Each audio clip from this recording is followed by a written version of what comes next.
L'autre truc qu'il faut dire, c'est qu'il y a plein de journalistes qui s'inquiètent, news snacking, alors voilà, bon, c'est toujours la réaction classique.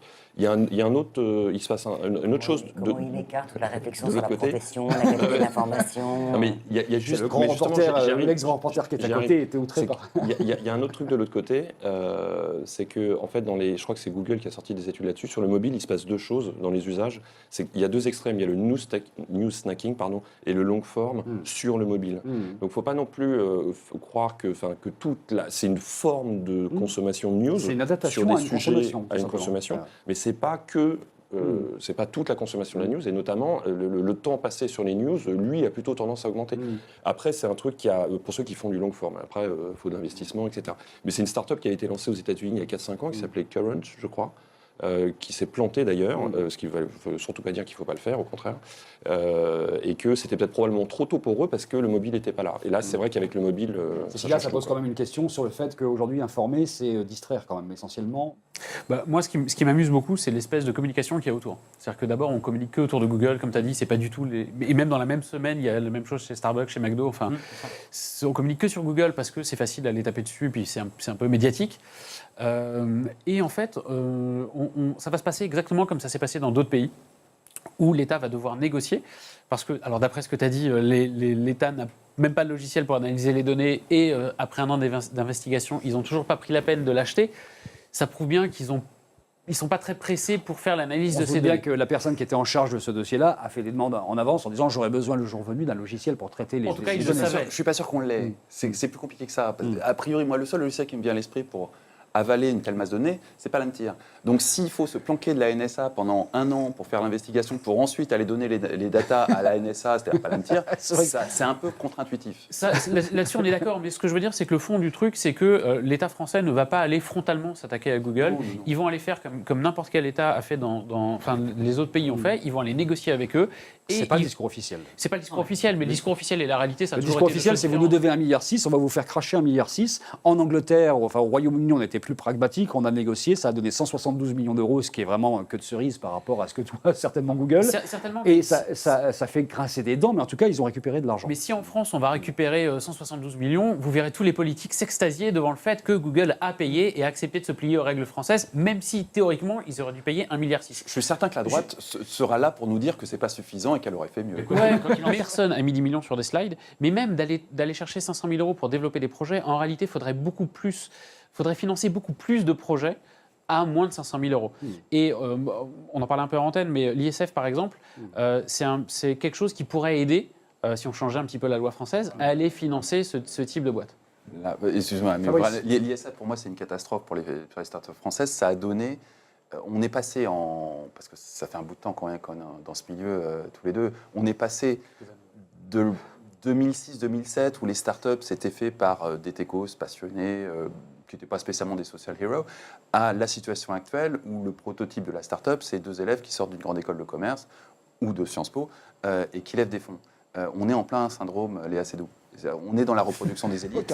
On est dans je peux financer ma start-up sur cette phase très délicate du site qui est vraiment une barrière de ce corps. Parce que papa paye son ISF et parce que tonton paye l'ISF et parce que le pote de papa paye son ISF. Donc finalement, dans une soirée familiale, je peux récupérer le truc en défiscalisation. C'est pas ISF. faux non plus. Et ça génère du syndrome Léa Seydoux. On a déjà ce phénomène dans le cinéma français où tout le cinéma français est essentiellement composé de fils d'eux.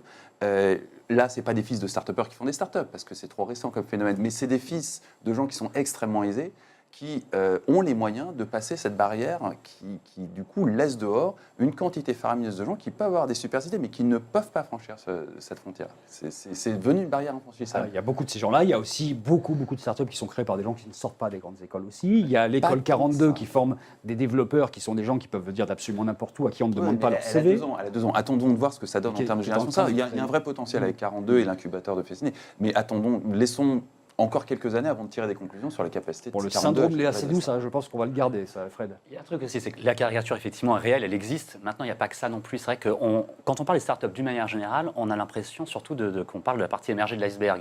Moi, pour travailler dans une startup média, je peux vous dire que les 2 fondateurs, Philippe Guépin et Caroline Cailleul, sont 2 journalistes, comme moi, comme nous, qui viennent du milieu de la radio, de la télévision. Et pour le coup, là, c'est ni le syndrome Léa Seydoux, ni des gens qui sortent d'écoles de commerce, etc., mais plutôt des gens qui veulent développer un média, ce qu'ils savent faire, mais avec les outils actuels.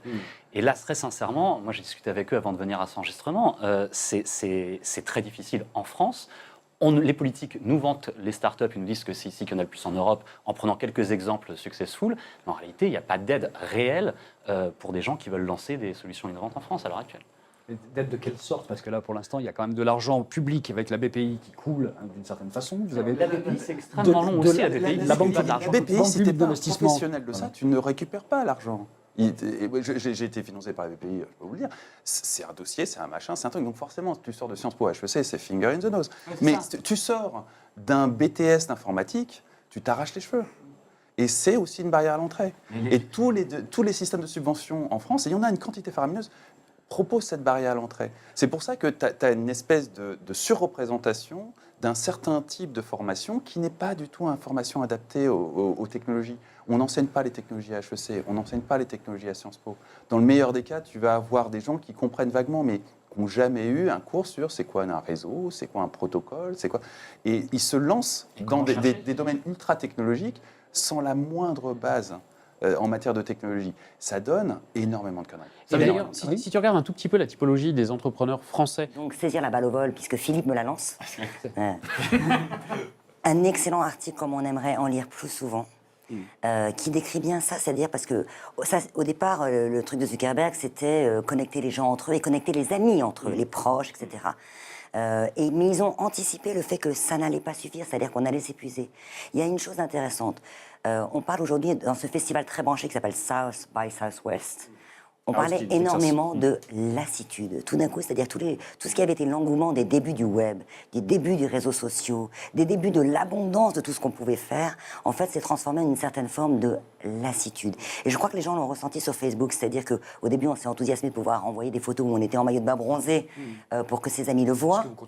Moi, je continue parce que j'ai un côté un petit peu obsessionnel, mais on s'est lassé, il y a une forme de lassitude, et surtout, il y a eu des dégâts, c'est-à-dire que c'est ce qu'on appelait le MoFo, le fear of missing out. On avait le sentiment que la vie des autres était toujours mieux. On regardait sur Facebook, c'était toujours la vie merveilleuse des autres. Et soi-même qu'on avait une vie absolument nulle, lamentable, etc., avec cette espèce de mise en scène de soi. Et ça a créé des pathologies, et je pense que doucement, en fait, les gens se sont retirés de cette surexposition permanente. Après, il y a un deuxième point, c'est que quand on est jeune, est-ce qu'on a envie de faire des conneries quand les parents sont dans la chambre? Non. C'est-à-dire on en fait moins ou on n'en fait pas les mêmes. Or, sur Facebook, maintenant, tout le monde y est. Il y a vos parents, il y a vos profs, il y a vos grands-parents. Donc, c'est plus l'endroit où on peut. Il y a aussi vraiment... le fait quand même qu'on sait qu'aujourd'hui Facebook récupère toutes ces données-là et qu'on a moins envie de les donner aussi. Et qu'on n'a pas envie notamment de mettre des photos de ses propres enfants parce qu'on sait que ça va les poursuivre tout au long de leur vie. Donc il y a ça aussi. Il y a eu quand même aussi un climat un peu anxiogène autour de la récupération de toutes ces données, le fait que ça ne s'oubliait jamais. Il faut savoir que dans les classes, quand même, pendant tout le collège, ils ont une éducation, les gamins, où on leur dit une fois publié, jamais oublié. Donc eux-mêmes, ils ont intériorisé ça. Et le succès de réseaux comme Snapchat, c'est pas pour rien. C'est aussi parce qu'ils se sont réfugiés dans quelque chose d'éphémère qui les met moins en danger et qui a un côté en plus finalement beaucoup plus spontané parce qu'on envoie un truc et puis c'est effacé immédiatement. On fait une petite capture d'écran, on balance sur Facebook et ça va durer. Ça existe 150 toujours, ans. mais c'est une industrie plus difficile que le fait de ce qu'on avait posté sur Facebook et qui reste effectivement de manière très durable. Donc je pense qu'il y a à la fois un phénomène de lassitude, plus des campagnes de sensibilisation qu'on crée quand même un climat d'anxiété, plus le fait que tout le monde est sur Facebook, donc ce n'est plus un réseau avec une communauté. Il y a trop de monde sur Facebook pour qu'on 1 veuille dire milliard, des choses 600 millions de intimes. personnes sont sur Facebook aujourd'hui, Voilà. c'est absolument Donc, plus d'un colossal. milliard tous les jours. Ouais, tous les jours. Et en fait, sur la question initiale aussi sur les médias, je pense que c'était dans l'agenda de Facebook, c'est-à-dire que le réseau social, l'interaction entre les gens, c'était un moyen, c'était pas une fin. La fin, c'était de devenir le média suprême. C'est-à-dire un média, c'est quelqu'un qui arrive à mettre en relation des annonceurs, parce que c'est comme ça que Facebook est financé, avec des gens. Et quand il y a 1 milliard sur la planète de personnes qui se connectent pendant les 24 heures, parce que ça tourne, on est face à un média majeur. Et en fait, donc, à la question de pourquoi est-ce qu'on n'a plus... Enfin, il y a deux effets. Il y a effectivement que les gens se rendent compte qu'au bout d'un moment, partager et dégager une grande banderole sur son immeuble avec sa photo de soi un peu allumée dans une soirée, c'est pas un truc qu'on ferait dans la rue, donc on commence à pas le faire sur Facebook, mais surtout si les médias et le média est devenu la nourriture, le contenu des médias sont devenus de la nourriture pour Facebook, parce qu'il a besoin de faire cette mise en relation. Mais on avait déjà découvert ça avec les portails dans les années 2000 et dans les années 2005, où en France, Yahoo, Orange et MSN faisaient 10 fois plus d'audience que Le Monde.fr et faisaient 10 fois plus de chiffre d'affaires que Le Monde.fr. Il faut surtout être conscient que c'est pas un effet de bord de Facebook, c'est un effet qui est voulu par Facebook. Facebook maîtrise très bien ça en jouant sur ce qu'on appelle le reach, donc en fait les informations qui vous affichent dans votre timeline ou pas.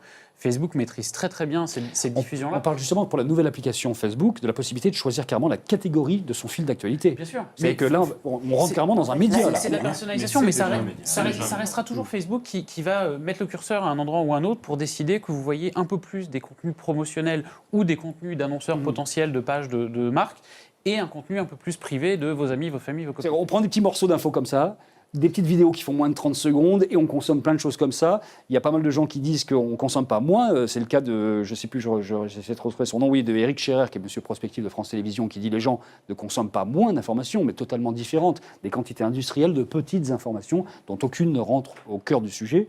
Et au milieu de tout ça, vous avez l'émergence du mobile journalisme. C'est quoi? Ce sont des journalistes qui, tout simplement, vous voyez les images derrière, se pointent comme ce jeune homme à New York avec un téléphone ou deux, sont live sur Periscope, sur Snapchat, sur ce qu'on veut, sur Facebook Live, et vont pouvoir tout simplement donner un témoignage live de ce qui se passe. Ce n'est pas du journalisme, mais c'est simplement de la captation vidéo d'un événement qui a fait dire à quelqu'un que finalement, on avait un événement qui était filmé et vu avant même que les faits soient connus. On ne sait pas ce qui se passe, mais on voit déjà ce qui est en cours, et après, on apprend ce que ça veut dire.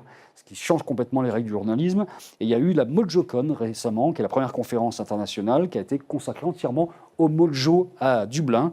Et tout le monde a dit, voilà, c'est pas le Mojo, le mobile journalisme, c'est pas une nouvelle façon de faire du journalisme, c'est juste un outil. Ce qui compte, c'est le storytelling qu'on met autour de ça, puisque maintenant les journalistes aussi font du storytelling. Et les Mojo, pour la petite histoire, sont des Apple maniaques. Alors est-ce qu'on est dans cette mode-là maintenant voilà, tout journaliste comme ceux du New York Times qui sont tous formés, il y en a 800 je crois qui ont été formés au fait d'utiliser un téléphone et qui savent maintenant faire du mojo. Est-ce que c'est la nouvelle tendance, Emmanuel?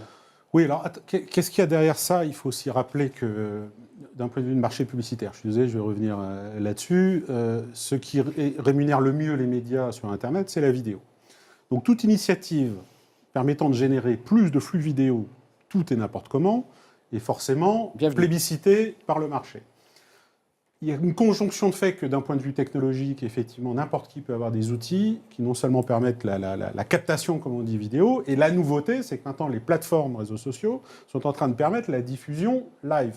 La conjonction des deux, c'est de se dire, ce qui avait existé avant, c'est le côté matériel, voilà, avec votre téléphone, vous pouvez faire des choses, mais maintenant, en plus, vous pouvez diffuser potentiellement à des millions de gens, et ça c'est nouveau.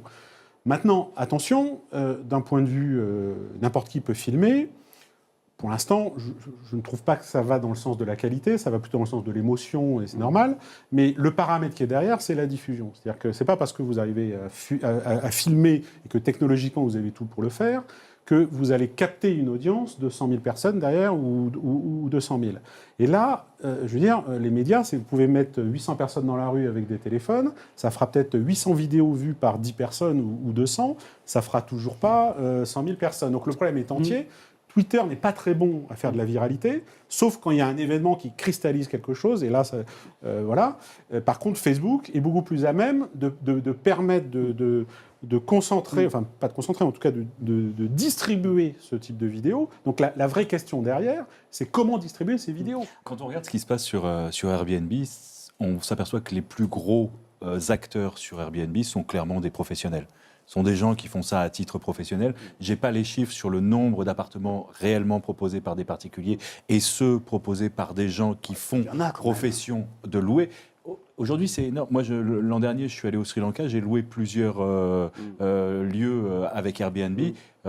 Une fois sur deux, c'était un professionnel. De plus en plus des petits hôtels maintenant. Voilà. Et c'était des gens qui saisissent cette plateforme pour faire du commerce. Donc là, on n'est plus dans le collaboratif. Il y a une plateforme qui met en relation une demande et une offre, et il n'y a pas de notion de collaboration. Donc je pense qu'effectivement, d'un certain point de vue, c'est en train de se perdre, même s'il existe encore des particuliers là-dessus.